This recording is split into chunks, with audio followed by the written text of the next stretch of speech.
Hello everyone, welcome. Now our topic is about types of bones. The types of bones is based on the shape. We have divided into long bones, short bones, flat bones, irregular bones, pneumatic bones and sesamoid bones. Coming to the types on the basis of the development, membranous bones, cartilaginous bones, membranocartilaginous bones, and next on the type of basis of the region, we divided the bones into axial skeleton and appendicular skeleton. Types on the basis of the structure, according to the macroscopic approach, we divided into compact as well as spongy bone. And based on the microscopic approach, fibrous bone, lamellar bone, woven bone, dentine and cement. So coming to the introduction, bones. Bones is the one-third connective tissue forming the main support framework of the body, and the inorganic calcium salts makes it hard and rigid. Osteology, which means a scientific study of bones, is known as osteology. Coming to the functions of the bones, support, protection as well as the movement. It gives shape to the body, supports the body weight, protects the sensitive parts of the body, and also blood cell formations. So the red bone marrow found in the connective tissue of certain bones is the site of blood cell production. And inorganic salt storage functions as a storage deposit for many of the body needs, for example, calcium, potassium, sodium, etc. Coming to cartilage. Cartilage is a connective tissue composed of cells and fibers embedded in the nucleopolysaccharide. There are three main types of cartilages which are mentioned here. Hyaline cartilage covers the articular surface of the synovial membrane. Fibrocartilage present in the epiglottis, etc. Elastic cartilage present in the ear pinna, etc. And functional classification of joints.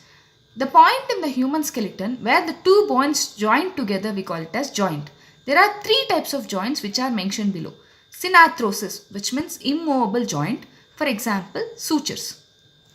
And amphiarthrosis, slightly or partially movable joints, for example, intervertebral disc. And finally, diarthrosis, which means freely movable joints, for example, synovial joint. And types of bones. The types of bones are based on the shapes.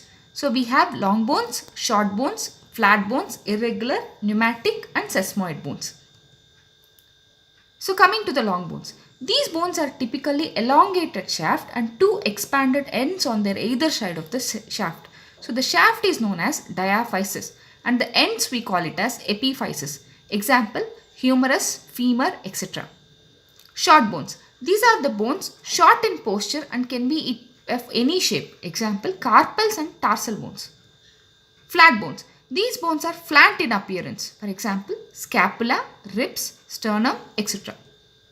Irregular bones. These bones are completely irregular in shape. Example, vertebrae, hip bones and bones in the base of the skull. Pneumatic bones. The pneumatic word itself means air-filled bones, can also be categorized under the irregular bones. The characteristic differences in the presence of the large air spaces in these bones which makes them light in weight, and thus they form the major portions of the skull. For example, sphenoid, ethmoid, maxilla, etc. Sesamoid bones. These are in the form of nodules embedded in the tendons and joint capsules. For example, patella, which is the largest sesamoid bone, pisiform, the smallest sesamoid bone of the carpals, and fibula, etc. On the basis of the development, we have three categories of bones: membranous bones, cartilaginous bones and membrocartilaginous bones. Membranous bones. These bones are ossified in the membranous form from mesenchymal condensations. Example, bones of the vault of the skull and facial bones. Cartilaginous bones. They ossify in cartilage and thus derived from performed cartilaginous modules. For example, thoracic cage, etc. And clavicle or membranocartilaginous bone. Mandible also, which is a membranocartilaginous bones, as well as temporal. And these ossify partly in the membrane and partly in the cartilage. That's why we call it as membranocartilaginous bones. Example, clavicle, mandible, temporal, etc. Bones of axial skeleton. So these are the bones forms the axial skeleton of the body are bones of skull, thoracic cage as well as vertebral column. And bones of appendicular skeleton. These bones will form the appendicular skeleton of the body. For example, bones of the limbs as well as the girdles of the limbs. On the basis of the structure, We have subdivided into two approaches, macroscopic approach and microscopic approach. So coming to the macroscopic approach, we have compact bone. Compact bone is highly dense in structure, but it is extremely porous. For example, in the cortex of the long bones. Cancellous or spongy bones. These bones are the part which is more empty in space and less bone tissue. Example, inner part of the long bones are cancellous or spongy in nature. And microscopic approach. Fibrous bone. This has more fibers in them and also known as immature bones.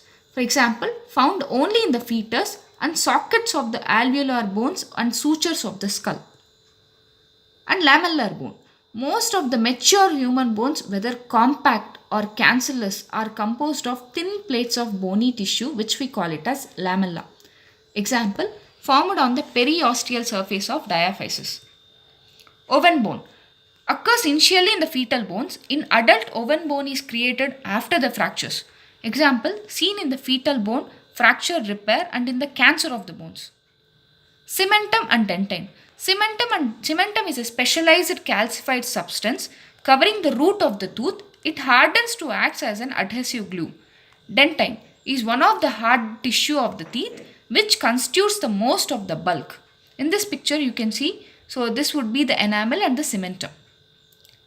And next, so some of the important facts about the bones. So the hyaline cartilage is the most abundant cartilage in the body.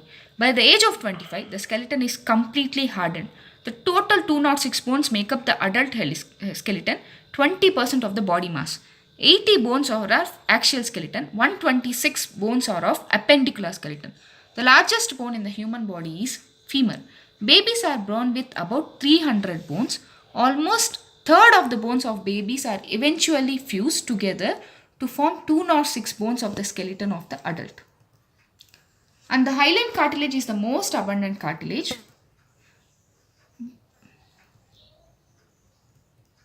Thank you very much. Please do like, share, comment and subscribe to my channel.